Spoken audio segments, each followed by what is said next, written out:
thank him for all the kindnesses that we've shared with each other over the years. But more importantly than that, I thank him for leaving the private sector, for seeing that there was a need for strong leadership in this country, and for being willing to step out of the private sector and come and offer himself for public service and for leadership in this country at a time when our party and our nation so desperately needs it. So I'm happy to be on the Trump team, and I look forward to working with him. Thanks.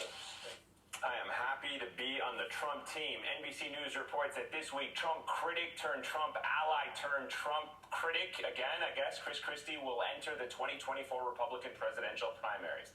For months, rumors have swirled around Christie's plans to enter the race, but almost no one believes he can win.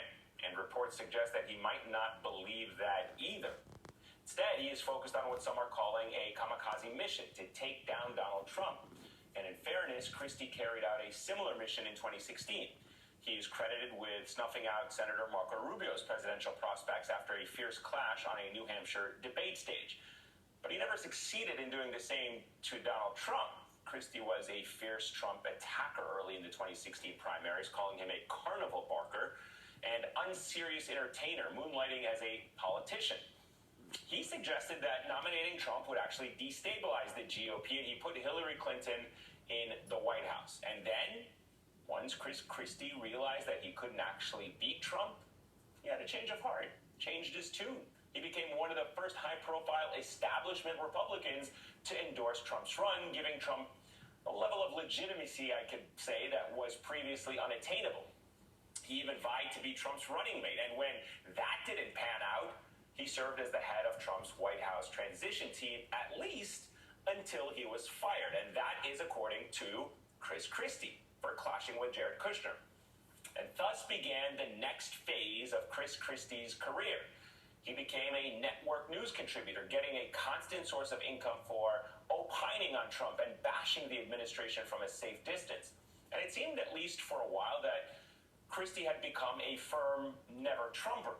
Until, again, after years of attacks from news studios, Christie stopped hitting Trump, stepped back into the D.C. spotlight, and emerged as none other than chief organizer of Donald Trump's 2020 debate prep team, working with then-president to take down Joe Biden in front of a national audience. And then, after Trump lost, guess what happened? You know where this is going. Christie flipped again, not only calling Trump a danger to American democracy, but also finding new ways to profit from his newfound Trump criticism. And despite not being a relevant member of the GOP for years, and despite his on-again, off-again relationship with Trump, Chris Christie wrote a book declaring that the post-2020 Republican Party had to move on from Trump if it was ever going to succeed again. Look, I gotta be honest with you, my head right now is just spinning. I am dizzy. It is hard to keep track of Chris Christie's allegiances, unless, that is, you follow the money. When it is lucrative for Christie, guess what he does? He hugs Trump. He embraces him. When it's lucrative for Christie, he bashes Trump, hates on him. So forgive me for not believing that Chris Christie, whether he admits it or not, wants to torpedo Trump's electoral chances because he cares about our republic or our democracy. No, he cares about his bottom line. And for my 2 cents, I think his run is an effort to cling on to any kind of relevancy in this country.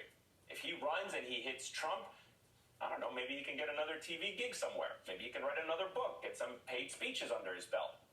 He can keep reaping the benefits of the never-Trump movement, even if he's made it clear multiple times now that he is not a never-Trumper. He's just a sometimes never, other times okay Trumper.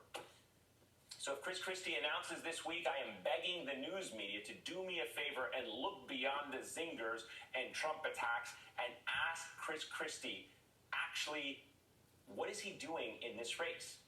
Because his track record has proven he is not capable of being an actual Trump slayer.